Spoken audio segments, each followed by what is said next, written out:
Et si je vous disais que le film Les 4 Fantastiques de la phase 5 du MCU expliquera comment le redoutable Kang le Conquérant pourrait faire un retour fracassant après sa défaite initiale dans Ant-Man et la guêpe Quantum Mania. La série Loki a établi Kang, le puissant voyageur temporel du 31e siècle, comme la terrifiante menace centrale de la saga du multivers.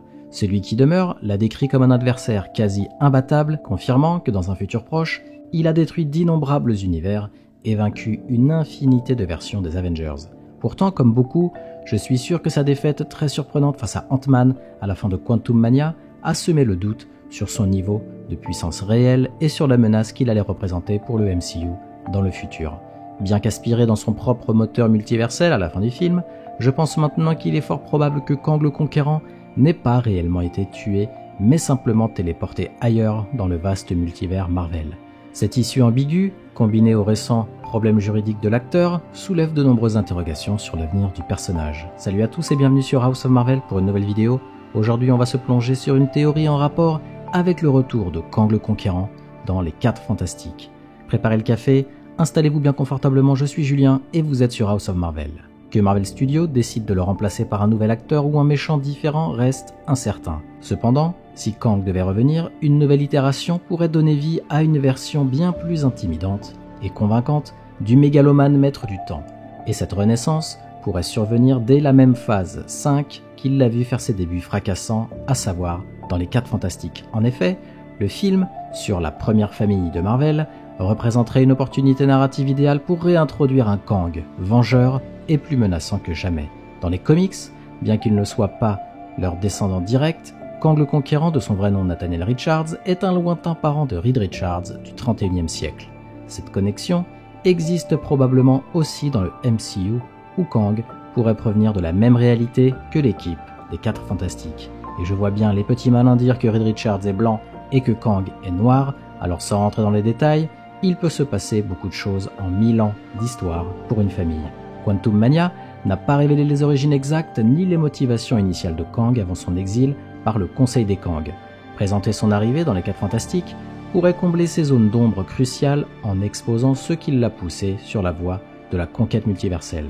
Souvenez-vous, des méchants récurrents comme Loki ou Thanos avaient déjà des histoires bien élaborées, mais Kang manque encore d'une réelle motivation définie. Le cadre rétrofuturiste emblématique des 4 Fantastiques serait parfait pour retracer les origines de Kang et son inexorable descente dans la folie mégalomaniaque. Son pouvoir sur le continuum temporel pourrait lui permettre de déstabiliser la chronologie des 4 Fantastiques, les forçant à fuir leur réalité natale pour se réfugier sur Terre 616, directement dans la guerre contre les Avengers et non Galactus directement. La raison de son échec cuisant contre Ant-Man serait qu'il opérait alors hors de son élément dans le royaume quantique. Désormais libre, Kang utiliserait sa maîtrise technologique pour semer le chaos dans la réalité des 4 Fantastiques. Les entités cosmiques comme Galactus et son héros, le Surfeur d'Argent, pourraient être contrôlés par Kang comme arme de destruction massive, tout comme celui qui demeure contrôlait Alioth. Ou bien, au contraire, Galactus et son héros, le Surfeur d'Argent, pourraient s'allier aux 4 Fantastiques pour empêcher l'effondrement de leur univers contre Kang. Quelle que soit sa stratégie, un Kang, échaudé par sa défaite récente et assoiffé de vengeance contre Ant-Man, serait certainement bien plus redoutable et impitoyable dans sa croisade pour écraser la chronologie des 4 Fantastiques. Cet acte démesuré lui permettrait de regagner en crédibilité après son humiliation dans le royaume quantique, tout en n'affectant pas directement Terre 616, du moins pas dans l'immédiat. Sa victoire aboutirait à une situation désespérée similaire à Infinity War, les 4 Fantastiques se battant vaillamment, mais échouant tragiquement à empêcher Kang de détruire leur réalité, répétant l'échec initial des Avengers face à Thanos.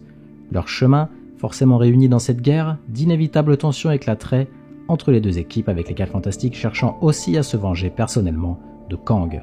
Quoi qu'il en soit, cette décision narrative majeure permettrait non seulement d'introduire un vaste univers alternatif, peuplé de versions de personnages classiques des 4 Fantastiques, mais aussi de la détruire de manière spectaculaire. Cela augmenterait considérablement les enjeux entourant l'arrivée de la première famille dans la chronologie principale du MCU. Au-delà du potentiel scénaristique de voir Kang s'attaquer aux 4 Fantastiques, Nathaniel Richards possède également dans les comics une longue histoire de rivalité avec l'équipe, ce qui rend crédible son rôle d'antagoniste principal dans le film. Sous ses multiples identités telles que Kang, le Centurion écarlate, Ramatout ou encore Immortus, le Conquérant a affronté les 4 Fantastiques à d'innombrables reprises. Leurs batailles épiques se sont souvent déroulées sur de multiples fronts temporels, mêlant voyage dans le temps, monde parallèle et réalité alternative en tout genre. Cet affrontement séculaire les a cimentés comme les ennemis jurés de Kang dans les comics. Leur adaptation cinématographique pourrait dès lors logiquement aboutir à leur implication aux côtés des Avengers dans l'inévitable guerre contre le Conseil des Kang, peut-être même dans Avengers Secret Wars. Au fil des années, les différentes itérations de Kang ont démontré une puissance et une menace à l'échelle cosmique digne des plus grands défis ayant jamais été imposés aux héros Marvel. En tant que Ramatout, dans l'Égypte ancienne, il s'est brièvement emparé du pouvoir absolu en remportant une guerre contre l'empereur de la Lune vieillissante, disposant alors d'armées, de robots, d'androïdes et de mercenaires temporels. En tant que Centurion écarlate, dans les années 40, son jeune moi avait infiltré la minorité souterraine des Ever People et complotait pour prendre le contrôle de la Terre. Sa forme d'Immortus règne quant à elle sur le fabuleux royaume de Termini, une citadelle au-delà du temps et de l'infini. Mais c'est bien sûr dans son rôle principal de Kang le Conquérant que Nathaniel Richards s'est montré être le plus grand fléau cosmique, étendant un jour sa domination sur la majeure partie de la galaxie au XXIe siècle grâce à sa technologie de pointe et ses voyages temporels. Seule une puissante alliance improbable parvint à déjouer ses sombres desseins. Sa quête éternelle de puissance absolue l'a notamment conduit à prendre le contrôle des légendaires Pierres d'Infini à de multiples reprises, forçant les héros restants à l'affronter dans des réalités alternatives.